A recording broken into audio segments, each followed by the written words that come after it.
Are you tired of wasting time on entertainment that doesn't bring you a sense of community? Do you feel like people are trying to force you to take a side in this silly culture war? Does your media have you feeling too conservative, too woke, too religious, too heathenous, not enough whatever, like a freak? That's because you're not a caricature. You're a real person. You're messy, and you don't fit into a box. Good news, we're freaks too. Would you like to melt your stress away? Get connected to a community of other misfits?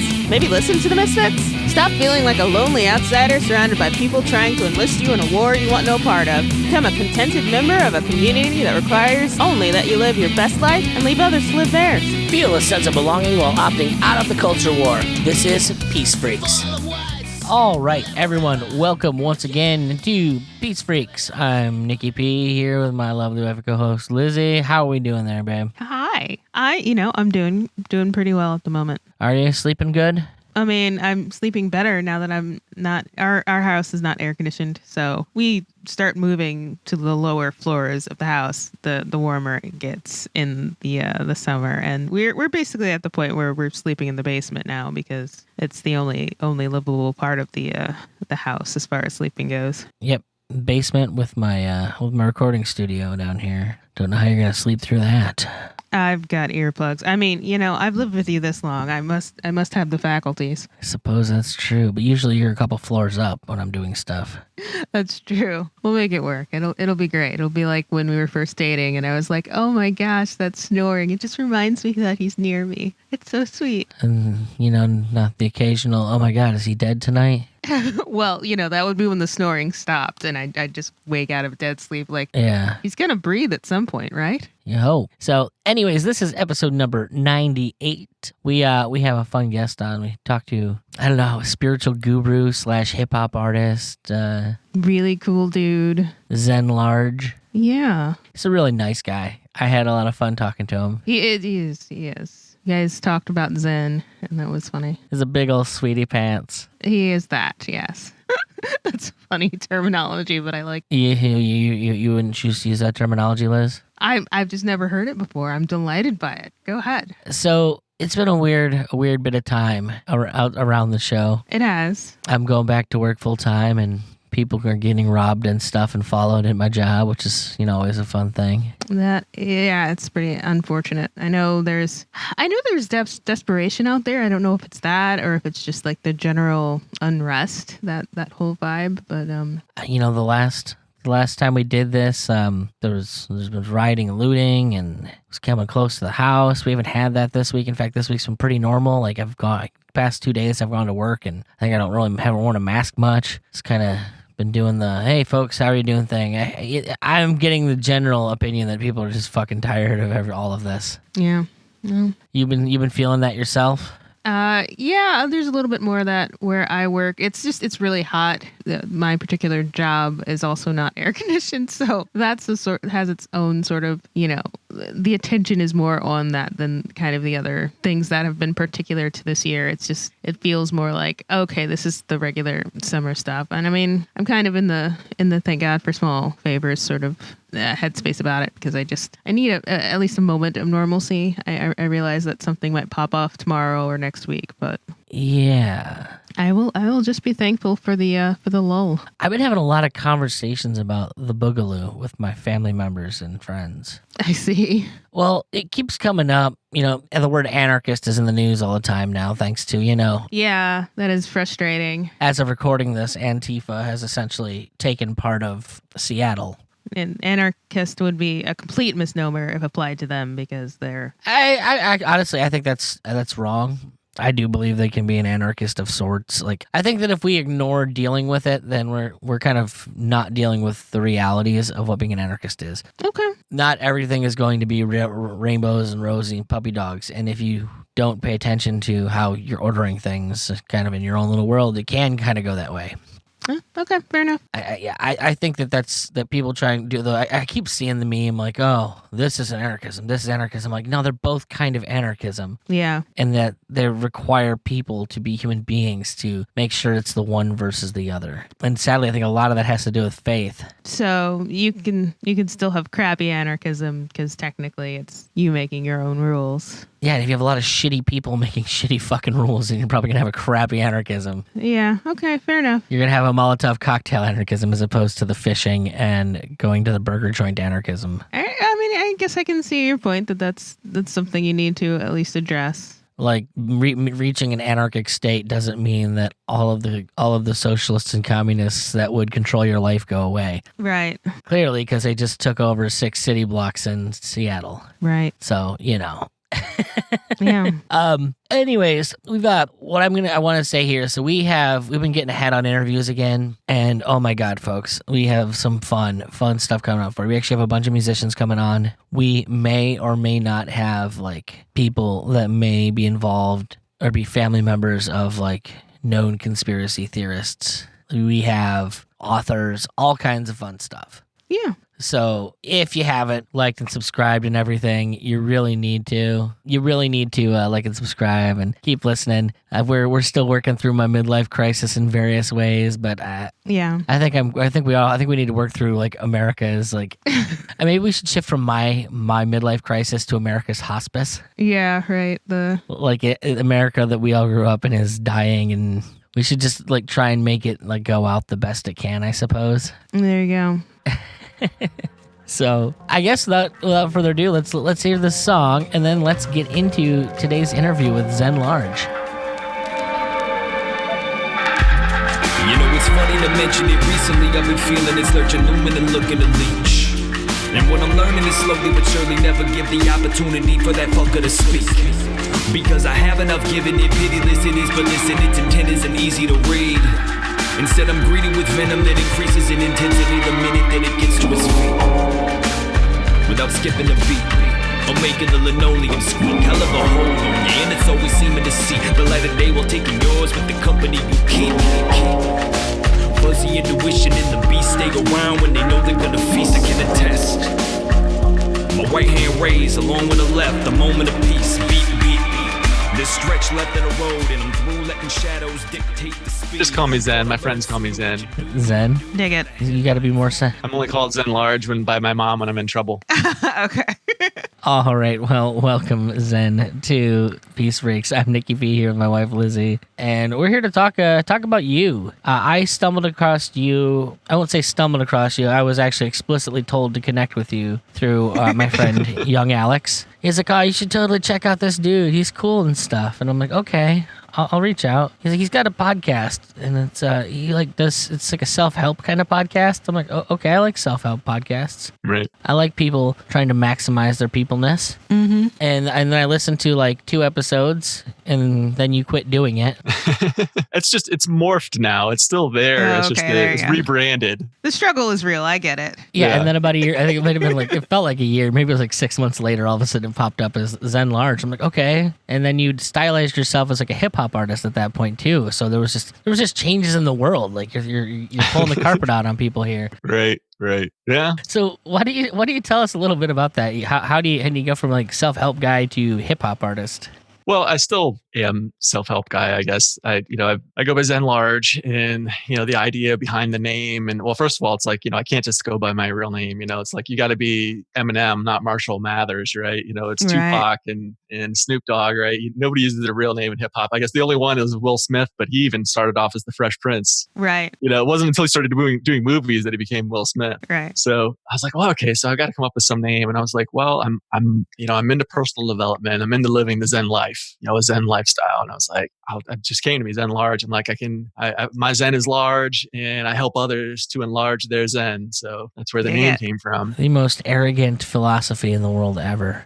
Zen is? Oh yeah. Okay. But Zen, well, see, here's the thing. Zen, you almost have to define it because there's several different definitions of it. There's a religion, first of all, called Zen. It's like I think it's like a sub-religion, subgenre of Buddhism. And this is not that. It's like if you follow Buddhism, like historically, because Buddhism starts as Hinduism and then becomes mixed Tantra, and then Tantra eventually moves to Japan, where it kind of gets in with the Taoist philosophy and eventually creates what's considered Zen, is the way the history of it. And Zen masters, I've read a bunch of books on it, are like the most arrogant people in the world in Japan. Like because like I've self-actualized. Have you self-actualized, bro? Okay. Right. Just the whole I've arrived thing. Yeah, Well, it's that. I've been known to be somewhat, overflowing in confidence from time to time. So, so I like to put it. But Call me when you get your chakras in alignment. yeah. What I say is, I know I've climbed a long way up that mountain. Because I can look behind me at my life before and see how much further down the mountain I was. So, I'm definitely relatively enlightened. This is to sound arrogant right now. I know I'm enlightened relative to who I was a month ago, let alone a year ago or 10 years ago. Now, am I at the top of the mountain? I'm still ascending, right? Are there people that are higher on the mountain than me? Sure. Great for them. But my path is up the mountain and I know I've come a long way. And when you talk about it, I know it can sound arrogant. And I'm not saying that there aren't plenty of other people like you're saying in Japan. I'm just talking about myself. There probably are a bunch of other arrogant bastards out there that are like, yeah, I'm a Zen master. Aren't you? I'm 7th degree Zen mastery. How about yourself? Oh, is that just one notch in the belt? So. I feel like you could be that way about anything though, right? Well, in the specific book I think I'm referencing, the guy was talking about it, was I think it's Hardcore Buddhism. And it's this guy who moved over to Japan from America. Like he was friends with the guys from the band Good Riddance, if I remember correctly. So like tattoos from his neck down, that kind of shit. And then like he moved over there, I think, to get into like, am I combining two books? I've read a lot of books on this. One of the guys moved over there basically to work on Godzilla movies. Oh, nice. And like he started studying Zen when he was over there, and he was just like, whatever your ideas of a Zen master are, Mr. Miyagi, they are not. Yeah. So for me, I'll just tell you like what Zen means to me, right? So to me, living the Zen life, it's about being able to like walk through a firestorm and be calm. It's about living a life where you experience your emotions. You don't suppress your emotions, but you don't let your emotions choose how you want to respond. You choose how you want to respond. So that's, some people, there's a lot, if you get into like the Zen philosophy, even like outside of the religion, and just look at people that practice more of like that's so Zen. A lot of it is stuff like, like there's the sayings in Zen, we don't have the answers, we lose the questions or something. They have like all these sayings like that. And it's about like nothingness and I get it, what they're saying, but that's not really what it means to me. To me, it's being calm, it's being at peace, it's living in harmony in my internal world and in my external world, which coincidentally, the more you get your internal world in harmony, the more the external world becomes in harmony around you. So that's to me what Zen living means, right? It's choosing, and it's really I think it has a lot of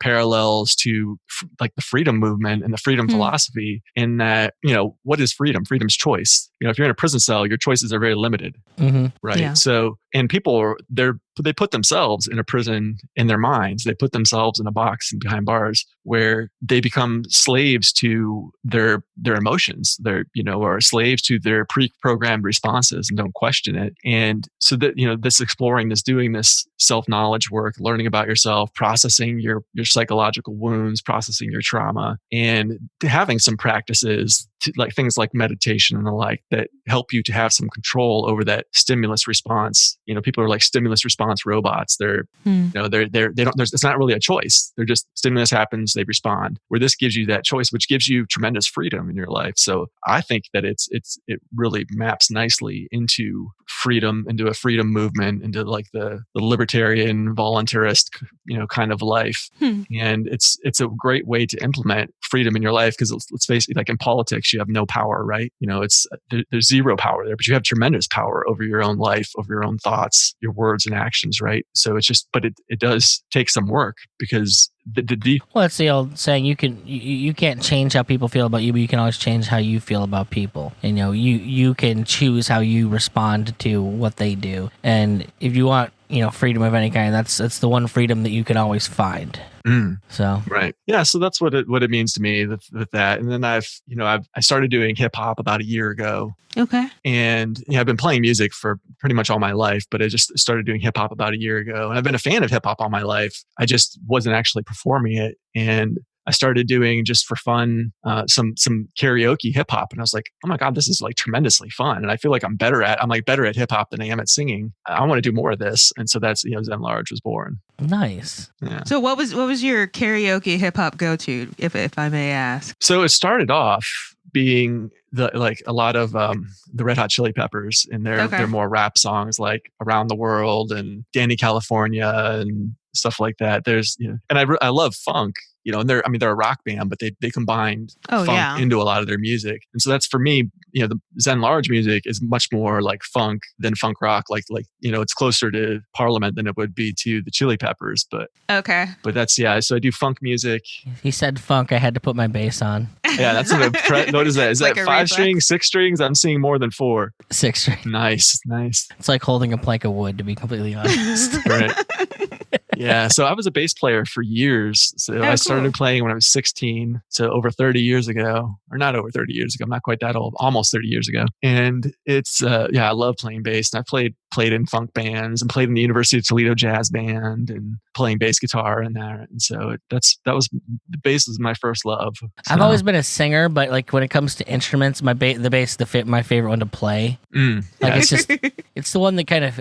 It definitely aligns with my soul. Mm-hmm. Yeah, I know what you mean. Like singing will always be like the thing that I probably I'm the most proficient at singing. Let's put it that way. Like I can go and get work singing anytime I want for the most part. But there's something about playing bass. It's fun, especially playing funk. That is a good job to have, a bass player in a funk band. It does a good job to have.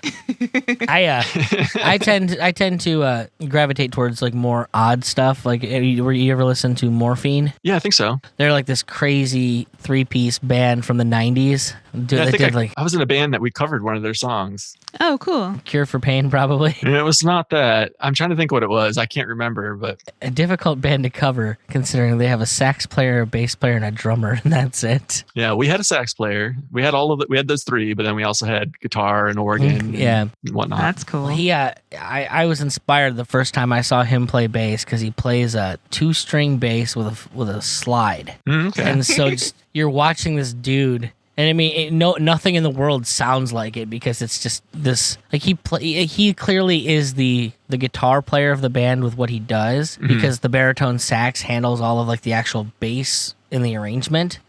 But man, like that wow of that swanky slide on the flat wounds. It sounds so cool. You know what? You're inspiring me to have to get out my instrument and try to mimic that.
Hey, it means the world to Liz and I that you spend the time listening to us. And I'd hate to lose you to another podcast, but I simply have to tell you about my buddy Sean's podcast, The Porcupine Perspective. If you like your liberty raw and unfiltered with just a hint of deep melancholic brooding, then The Porcupine Perspective is the podcast for you. They ponder big themes and real questions. This is hands down one of my favorite podcasts. So go subscribe to The Porcupine Perspective so it can be your second favorite. So one of the things, I don't play bass guitar anymore or, anything else, but I've done some keys and a lot of 6-string. And when I'm talking to you, I need to clarify when I say 6-string, I mean the electric guitar, not the bass guitar. Oh, no, I got you. But my bass only has 4, so I'm going to be honest. Inferiority complex here. Strings are weird now because half the guitar players I know play 7 and 8 string guitars. So I know, like the gent. Does it gent? Yeah, do you even gent, bro? So you know what gents is the instrument I play, and now it's called the Linstrument, and it's laid out like a bass guitar. Like the notes are like mimic what you would see on your fretboard for a bass guitar. Okay. But it's basically like playing a 25 fret 8-string bass. And if you took your bass and laid it in your lap and then just tapped on the neck, that's how the Linstrument plays. So I don't know how much if you've looked at any of my videos, but I'm imagining it looking exactly like my buddy who used to play his 8-string Chapman stick. oh yeah, but there's no string, so it's just a surface. No, I know what it surface. is. I know what it is. Interesting. So, but you can slide around. So, like you mentioned the slide. Well, you can use it to. It's fretless, right? Essentially, it's fretless. So, and you could totally slide around on it. And I'm gonna have to try. I'm gonna have to somewhere. I have an old Morphine CD, and I have not listened to it in probably 20 years. So I'm gonna have to dig around and find that, and I'll pay attention to that, and then try to see if I can mimic it and find some inspiration. That would be a That's project fun. because even if you play an actual bass, like getting it down is difficult. Like I worked for years at it. My bass sound became a little different. I was a lot about probably my favorite band I've ever played in. We didn't have a guitar player, so I had to do all the guitar work myself on bass. And so I ran a biamped system where I had run a clean bass tone to a bottom cabinet, and then I'd run through a whole chain, huge chain of effects. I think probably had 15 pedals I was going through, and it was all told that I had options of. But I would essentially use a double octave on the whammy pedal so we'd have the bass tone doubling with 2 octaves up, and then run that 2 octaves up through a distortion pedal and delay and reverb and all that stuff, and that's awesome. Phasers. And so essentially, you when we'd play, you'd have your guitar player and your bass player in unison at all times, soloing out. Right. And then the piano would handle the main rhythm of the song with the drummer. It made for one hell of a spectacle, we'll say that. Got really annoying keeping all of my gear together, though. Yeah, that sounds like a complex setup. I remember the gear because I helped carry some of it. Oh, jeez. Oh, Liz, you carried it after it got small.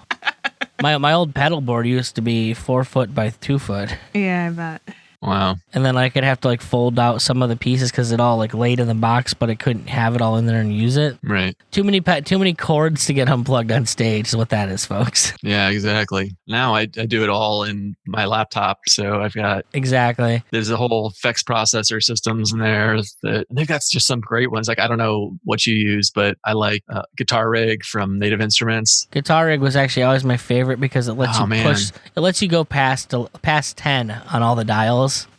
This is where if you had this pedal, this is where it would stop. And now every button or knob that you would normally get on that, imagine if you could push it to 15. Right.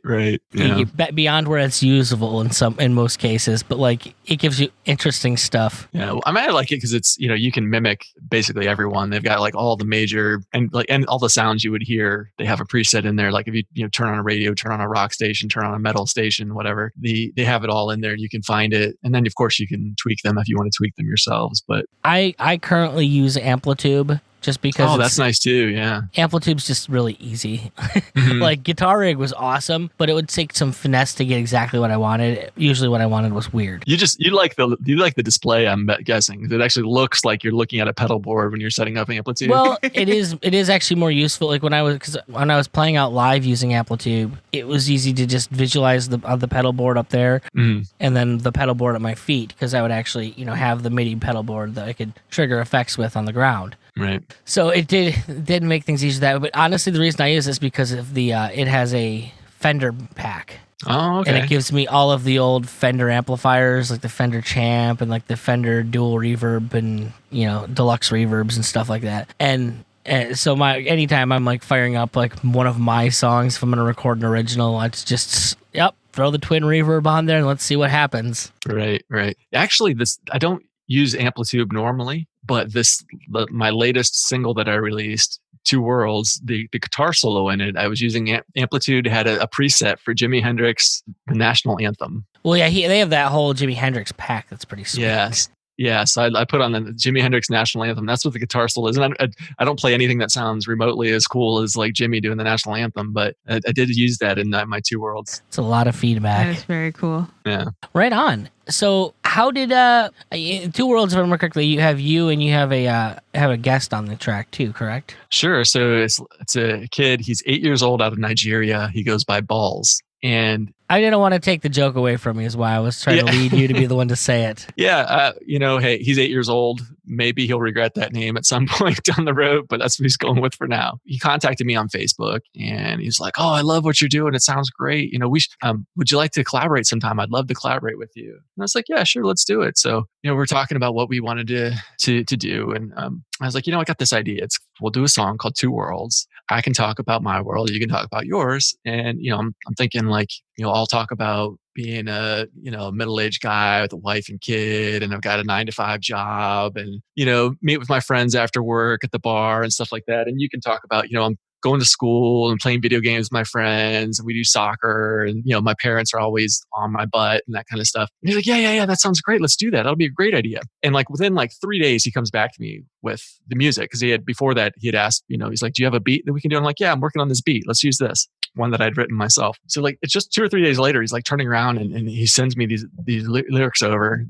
And the vocals, he's recorded the vocals, and he's like, "Just let me know what you think." And I'm listening, I'm like, oh my God, this kid is like pouring his like soul out, talking about life in Nigeria, living in a third world country, about like, it was pretty intense from what I recall. Yeah. He's like, my word, and he's like, his part in his lyrics, he's like, "In my world, there's no hope. In my world, there's no peace. In my world, there's no love." And you can imagine like lyrics going along with that, like, "Every night I pray to God that I can make it out," and all this stuff. And it was just super powerful and not what I was expecting. I'm thinking like 8-year-olds, but 8-year-old in Nigeria is a lot different than, when I was an 8-year-old. And like, we don't realize as Americans how spoiled we are, which is a big theme in the song too, actually, about how, there's a whole like verse that I do on like first world problems, right? And so we're comparing like, so it ends up really being at the end a song about gratitude and appreciating what you have, and just also I wanted to point out like how we're all the same at some level too, that we can connect with people around the world because we all have the same needs and we all want the same things. So, well, not to get too off color, like you weren't contacted by his uncle trying to get you to send him money after that, were you? No, well, yeah, someone like, you're definitely not the first person that has asked me something like that, right? Because everyone thinks if you're an American on Facebook and someone from Nigeria contacts you, like 99% of the time, probably higher, they're there to scam you. And yeah, no, it was never anything like that. And I've talked to his mom on Facebook, his sister, and they're a really great family. And they've been nothing but great to me. But and it's like ever since like friending him on Facebook, I then get all these other people from Nigeria friending me. And I always like, I'll go to him. I'll be like, we talk on WhatsApp, and I'm like, "So this guy that just friended me, there's one mutual friend. It's you. Is he legit?" And he'll be like, "No, block that guy." Block him. Okay. Yeah. Well, that's like cool. Every time, I think there's like only been. He's local mob. We only keep him around because we need him occasionally. Yeah. And I don't know. I think he must just friend everyone, because like there's been probably 24 people like that where he's like, "Everyone block him." I'm like, "Well, why are you friends with him? Why is he showing us a mutual friend then?" But yeah, no, he's a great kid. I've really enjoyed working with him, and I think what he did in the song was fantastic, and I'm anxious to see what he can do. He's starting out so young. That is pretty amazing. I heard the voice on the track, and I was impressed with that. But I heard it was a young person, but I wouldn't have guessed an 8-year-old. That's pretty amazing. Well, what I know is I can respect the fact that he comes hard. I'm like, man, Chris, like this dude, like he's in the same room, like I'd be afraid of him. Right. It's so funny because, when I talk to him, he's like the most respectful kid. Yeah.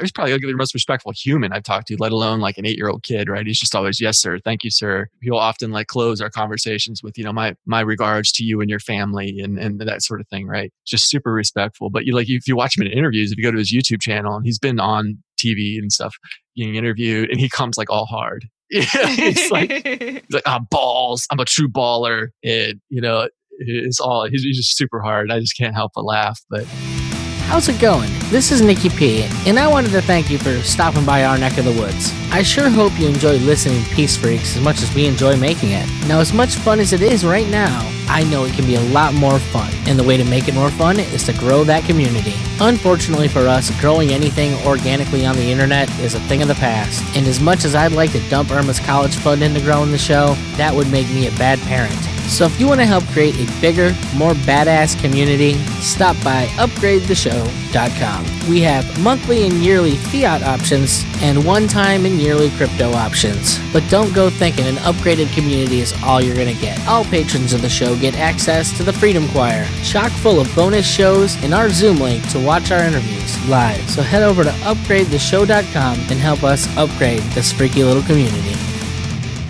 Well, I mean, in general, like, there's that element of hip-hop that's always been a little silly to me in and of itself. I don't know that I'd find it any more or less silly coming from probably less silly coming from an 8-year-old.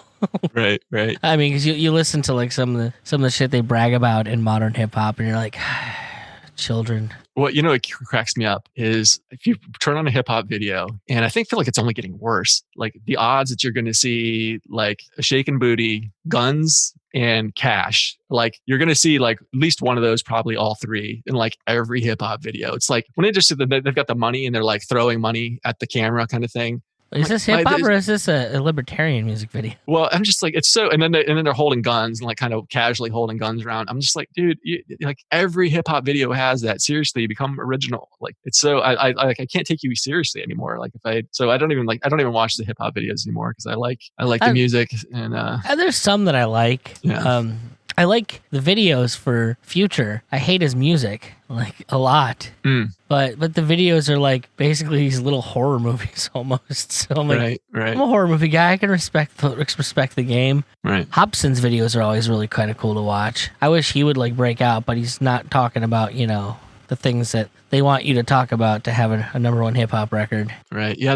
My favorite hip hop artist right now is not too far from where you all are at, and that's Twisted.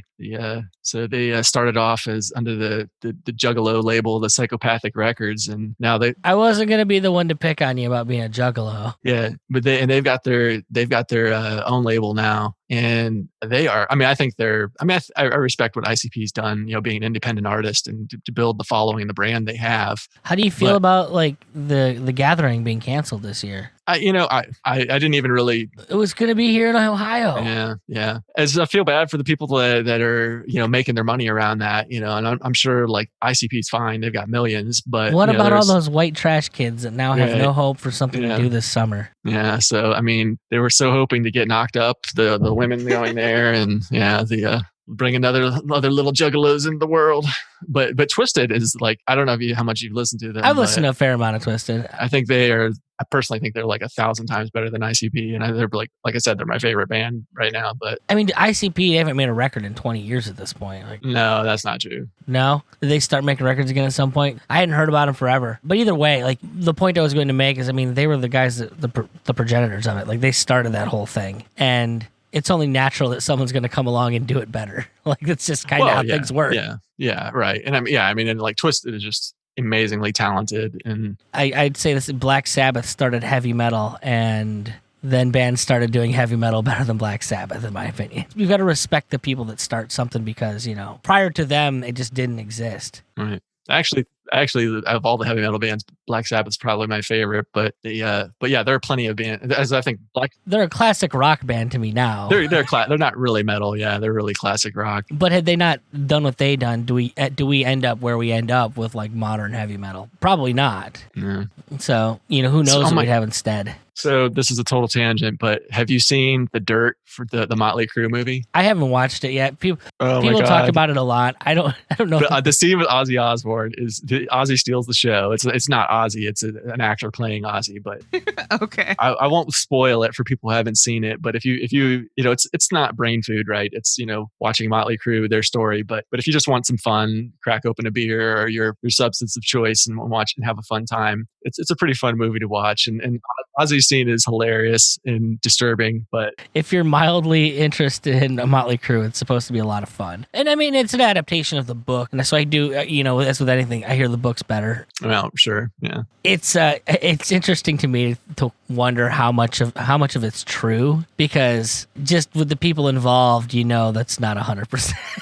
Well, they even how much of it do they even remember with all the drugs they were doing? They even say some stuff in there, like some of this we've made it into a better story than what it really was, because it would be better entertainment for you all if we told the story this way than rather go through the realistic details. So, well, I mean, a lot of realistic details would be, so somebody was near dying and puking their guts out from ODing, and we'll gloss over that part of the story and just get to the fun part where like the strippers, what's going on? There's definitely like that's a major story, and is Nikki Sixx's problem with drugs and him like almost killing himself and almost destroying all his relationships and whatnot. So that is a storyline in there, but that's not. Yeah. For the most part, it's a fun movie. Yeah. And I think that all those people would appreciate being remembered as being fun people. What would all your favorite artists? How would those movies be today, Liz? Honestly, all I can think about is the Steel Panther documentary now, just because it sounds like what the. Are you a Steel Panther fan at all, Chris? I'm not. I don't know who they are. All right, so Steel Panther started out like in the late early aughts, and they were joke band, right? As a hair metal tribute act. Okay. Out in LA. All right, yeah. And as time progressed, they started writing their own songs. Right. And like they're faithful representations of that era in music. So like they all sound like just great 80s hairband songs. But their lyrics are just fucking hilarious. All right, I mean, they're fairly offensive to me. No, they're incredibly offensive. Completely upfront. I've been to see Gwar live 5 times, so I think I'll be okay. Okay, yeah. They're actually probably a little bit more explicit than even Gwar times. But Gwar doesn't just hit you with the audio; you get the 3D. Offense. Yeah. But I think my favorite song. There's 2 of them. They have one called Community Property, and it's just about how like, I love you, baby, but when I'm on I love you, baby, but when I'm on the road, my dong is community property. Nice. Or they've got a song called Fat Girl, and it's just like this beautiful like 80s ballad about the fat girl at the bar that you're gonna pick up at the end of the night and take home. Right. Yeah. It was similar to like he's like the hair metal equivalent of Wheeler Walker Jr. is for country. Like the jokes are very vulgar, but like at the same time they're well thought out vulgar jokes. Right. Like they're actually that's really witty and offensive. I'm definitely down with some offensive vulgar jokes. So I have a very active and joyful inner 10-year-old. So there you go. What are your thoughts with Gwar now that Brocky's gone though? I haven't listened to anything that they've done since Odorous died, so I have no idea what it's like. For me, I was like, I mean, okay, for anybody who doesn't know, they wrote out the lead character, the lead singer died, and they wrote his character out of the band. Like he died. I'm like, now you can't do your old songs. Why would you not bring in some? He was wearing a mask anyway. Find somebody that's got a similar voice. I don't know. It would have been Odorous lives on. Damn it. That would have been really tough. And honestly, from everything that I've gathered listening to them talk about it, like because we think of them as being a band, and when it's really more of an art collective, right? Because it's you have all the people that do all the costumes and all that stuff, and there's some really cool documentaries you can watch on Gwar. That even like stuff that I was never familiar with until a couple years after. Okay, because I think I got more interested after his passing because I liked their music prior to that, but it was never anything that like I really, really got into. Right. And YouTube was blowing up right about that same era, and so you're starting to get a lot like of the background stuff. You're like, oh man, and like I guess you could kind of assume that a guy like Brokey who goes out and plays Odorous Sarungus on stage is probably a bit of a mess himself, but there's a certain tragedy to just that whole situation. Right. But I think that like there's a certain amount of like the heart of that band died when he died. Like I think they continue on almost because what would you ever let that thing die? All the people that are involved in making it. It's like he's the only guy, but at the same time, like it can never really be the same thing without Odorous. And I'll be the first person to say like replacing a lead singer is not something that ever works out. Van Hagar is not Van Halen. I don't give a shit how much you want to try and say this. They didn't try to be. They're like, we're just gonna be something else. Yeah. And they were. They should have changed their fucking name, and it would have been received a whole hell of a lot better. But right. But you have to understand, like it is definitely a very different thing. So ultimately, I've seen to counter that. I've seen Journey live with their new singer, and I would never have any idea that it wasn't the original band. So it worked out there. I'm just saying, I don't think that it never works out. I think that's probably a bit of a stretch. But but I know he is not him. Yeah. It's not that I care that he sound. I'm almost more offended when the guy sounds exactly like them. Like, honestly, like, you couldn't have gone and like gotten your own career, bro. You're gonna milk somebody else's career they built for you. Don't be hating, bro. Don't be hating. I'll respect the hustle, but like, I'm gonna always look at you like, yeah, but you're a knockoff. Like, I get it. Chase the paper, but you know. What are you laughing about, Liz? No, I'm just enjoying the interaction. It's all good. Well, you think someone's gonna come in and be Peter Cetera? No, probably not. Man, Peter Cetera. Wow, I just watched the Chicago movie. That was a fun one to really? watch.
Do you like your libertarian podcast host leather-clad on a motorcycle running from Nazis in black and white? I'm sure my friend Eric in no way resembles that at all, but his Rebel with a Cause podcast is guaranteed to bring you that same rebellious spirit, bringing in guests from all over the political wheel, bringing with it his own personal blend of irreverence and, dare I say it, down-home charm.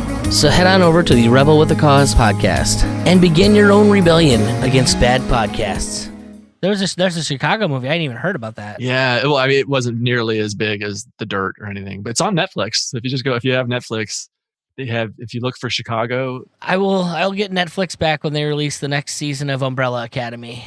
All right, yeah, I'm waiting on that one myself. The first season was really good. I don't know if the second season's going to be as good, but yeah, we'll give it a shot. I'm anxious to see how they do it because they're going to be kids in the next one. I had not heard that. That's actually really that's nifty. what I'm thinking. Because that's what it looked like. I mean, you kill off the main character, or one of the main characters in the first series, so you kind of have to. It made it look like they were going to be kids when they go back, but maybe I'm wrong. I guess the one kid goes forward in time and he doesn't change his age, so maybe that doesn't make sense. But they'll definitely have their kid counterparts there, so maybe there'll be two of them running around. Speaking of time, like jumping through time, I was just watching one of my favorite episodes of Star and then versus the Forces of Evil the other day with my daughter, and they do this. It's one of my favorite episodes where Marco, like the kid that she hangs out with, he gets sucked through time chasing the girl who has like these portal scissors. Yeah, and then he goes and like she tells him he can have a pair of scissors if he can blow out the flame on her head, and so then he's changing like hundreds of clones of her through space time to try and blow out this flame. And eventually you get to a point where like he finds the last one and he blows out the flame, and it's been 16 years, Liz? Yeah, and he's a grown up and he's ripped and he's got a motorcycle and he's been adventuring this whole time. Yeah. Well, and so like all of a sudden like Star gets like comes looking for him, and like she shows up and like she's just staring at his abs because he's all like cool and has like the husky voice now that he's an adult and has like got the road warrior kind of like vibe going on, and she's like, oh, abs. But then like they do the thing where he just finds out that he's been gone 16 years and no time has passed, like 8 minutes in his world. Wow, that would be a trip. And what's crazy because they actually do kind of they hint at like how insane that would actually be, because they suck him back into his old world, like so that he can grow up with her again. It's like Inception. Yeah, kind of. But when he goes back, he's a 14-year-old kid again. Right. And like he gets back his old body. So like he has essentially, it's. I think that they could have played that character much differently, and I'm actually probably going to rewatch the seasons to see if there is any of it they mentioned. Where now essentially he is a 32-year-old man in the body of a 14-year-old. Right. And the only like hint they really give to you at like how insane that would be is that he's looking at his laptop, and he's like, it's asking for a password, and he's like, he doesn't remember his password anymore. Like, how does he log into his laptop? He's been in a world without computers for 16 years. Like, it's interesting stuff like that. So time travel is always a weird thing to get into. That makes me think of lucid dreaming. I've always wanted to be a lucid dreamer. Oh, and I've man. not. I used to be able to do it as a teenager. Me In fact, too. As a teenager, I'm like, as soon as I realized it was a dream, I'm like, oh yeah, where's the booty? You know, like. Okay, that's where you took it. Zen is All gonna right. score today. Yeah. I promise it's not all it's cracked up to be, guys. Yeah, but I enjoyed it then, but I'm like, as an adult, I've not been able to do it. Whenever I realize I'm in a dream, I always instantly wake up. I'm like, oh, I'm in a dream. I'm going to try something, and boom, I wake up. But I've read about people that do lucid dreaming where, because I'm a polyphasic sleeper. And Okay. people say like apparently like lucid dreaming will increase when you're polyphasic sleeping, and so like I was reading this blog from Steve Papolina, is another personal development blogger, podcaster, and he did the there's all kinds of polyphasic sleep schedules you can do where, mine's not very aggressive. I still sleep 6-7 hours a day, but he was doing the one where you're only sleeping like 2 hours a day. And so he's like, okay, I've got 22 hours awake. And he goes, and whenever I sleep for these 2 hours, I'm always go like right into a lucid dream, and it'll be like, it's a 20-minute nap. But during that 20-minute nap, it's like I'm doing a 2 or 3 hour dream of like, so he goes, it's crazy. And before I was doing this polyphasic sleep, I'd sleep for 8 hours, be up for 16. So I have 16 hours in a day. He's like, now it's like I've got 35 hours in a day. He goes, it's just staggering, so it's kind of interesting reading his blog about that whole experience. That's getting into that Frank Zappa territory. Oh, I've tried it. It messed me up, to be quite honest with yeah? you. But I tried it. Yeah, I've been polyphasic sleeping for about 3 years now. So Well, how do you break yours up? So for me, like right now, I do 5 hours. I go to bed at like 11 o'clock at night, sleep for 5 hours. I get up for 2 hours, then I go back to bed for an hour, and then I do a half hour nap, a 20-minute nap, more like in the afternoon. So, like I said, I'm only sleeping like 6.5 hours. It's not saving me a huge amount of time. The biggest reason I do it is, for one, I feel as refreshed. It is saving me some time because I feel as refreshed on 6.5 hours as I do on 8.5 if I don't sleep polyphasically. So it's gaining me an extra 2 hours a day. And also, whenever I stay in bed for more than like 6 or 7 hours, I wake up and my back is killing me. I have like an achy back.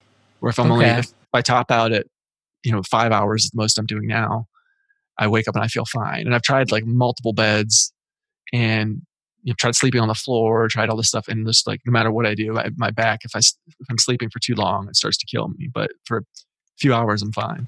For me, I find that like basically anything like I have to sleep in 5 hour intervals.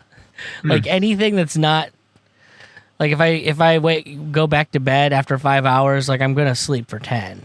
Otherwise, I'm gonna feel like crap when I eventually get up. If I wake up like where it falls in one of those 5 hour points, I'm usually like, oh, that's pretty good. Let's go about my day. Sleep's such a fucking weird thing, and I think it is different for everyone in a way that they don't really talk about.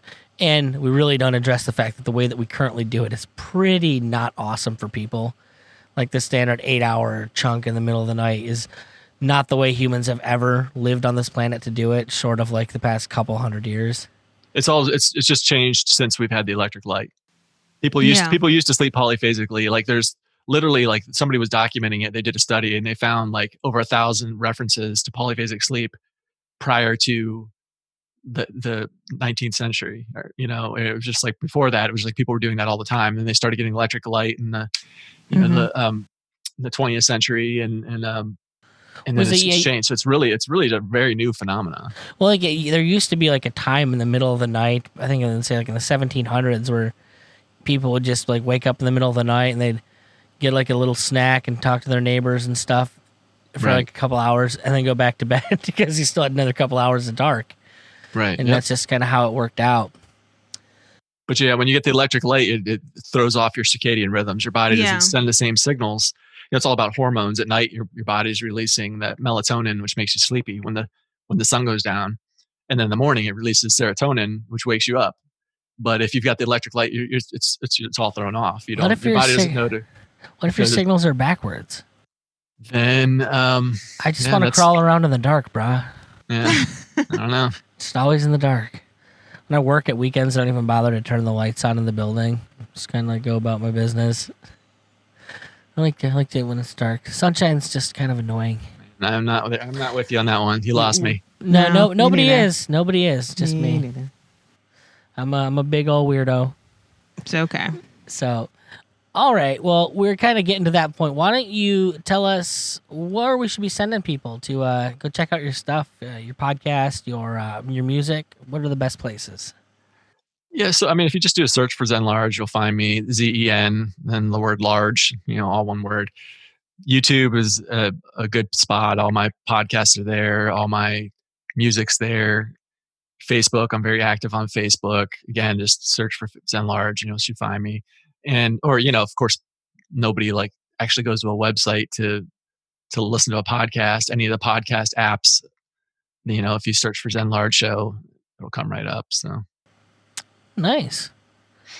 You won't find my music there though. But if you find my podcast on a podcast app, in the show description, I usually put in the show descriptions. Well, actually, you know what? I don't know that I do push. I'll put a link. The show description will have a link to my YouTube channel, which will have my music. So okay, and my Bandcamp page. They could hear that single then. Liz, make sure they get sent to the band to like the YouTube page then. Yeah, I do. I mean, I have there's zenlarge.co is also my site. That right now it just goes to my Bandcamp page, which also has on it my links to everything else too. So yeah, you could always just type in zenlarge.co and you'll go there too. Nice, awesome. So right on, boss. Well, I really appreciate you coming on today. It was fun. I'm glad you reached back out to us. Hopefully, you have yourself a good Friday. Yeah, it's I've got a new single dropping this weekend, so I'm excited. Oh, sweet. So. Okay. Well, make sure you get me that, and I'll definitely press it out on all of our social media accounts and stuff like that. Absolutely. What's the new single? It's called "The Rebirth of Slick." It's a cover of a Diggable Planet song. Okay. So I don't know if you remember them, but I remember the Diggable Planets. Yeah, some jazz hop. That's awesome. Nice. Yeah, it's funky. All right, boss. Well, you go and have a good one. Thanks for coming on. You do the same. Yep. Later that day, I get a call. My homie's in town, he wants to have a ball. Take him to the local bar, there's good music tonight. DJ spinning fine records that beat so tight. Lots of smiles and laughs while we're catching up. Exchanging story after story as I fill my cup. Get home before it's too late, go to bed. Next day I wake up and I do it again. My world. My world. Together can we be one family? My world. Never stop and no, we won't give up the fight. My world. Gonna make things right. I got so much deep down in my mind. I had to grab the mic just so I could let it out. I hope I can make it out of this. Only one piece, there's just no doubt. Dude, please come to my shine. I realize no life without family. And then I tell my God how blessed I must have been to be a part of them. In good and in bad times, I think about the joy. And I pray it never ends. I wanna take some time with my maker. I pray I hit a big despite tribulations. I pray I make him proud, no regrets for building me. I wish you be a better me, Lord, please take control. People wanna stop you right on the back. I hear they wanna claim they owe you so much love. Just make sure you don't ever get so much attached. I'm pouring on my mind, no disrespect, sort of advice. In my world, no peace. In my world. All right, babe. How do you feel about that interview?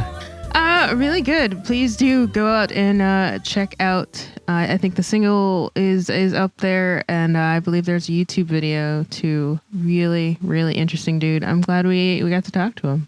The song that actually played right before us talking here was actually the song that he was promoting. Yeah, that's right. We were doing that thing. Okay, cool. With I think I put that balls. in the show notes. Yeah, I know. And I'm just like, this kid is like intense.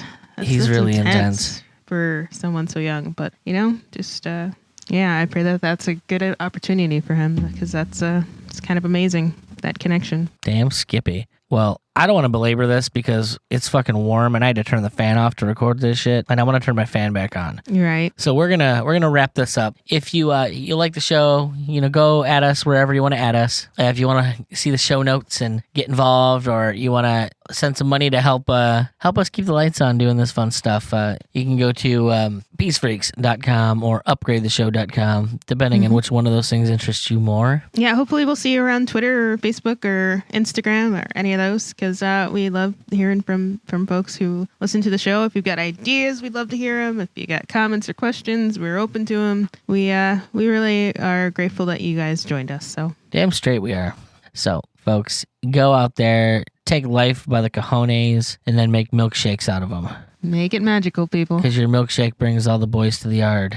Damn right. Is your milkshake bringing the boys, Liz? Yeah, I'm not going there with you, but I appreciate your You're not shaking any milk these days? your enthusiasm. Whatever. All right, everyone. I love you. Goodbye.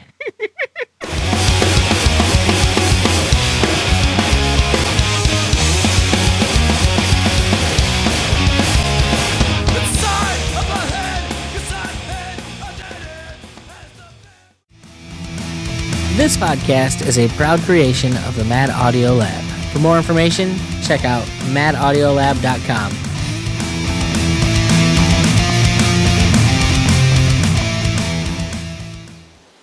Peace Freaks is part of the Liberty Hippie Podcast Network. If you like what we do, be sure to check out Homesteads and Homeschools, Free Markets Green Earth, Cannabis Heals Me, and This Week in Liberpods. We're living proof that libertarian doesn't mean washed up Republican.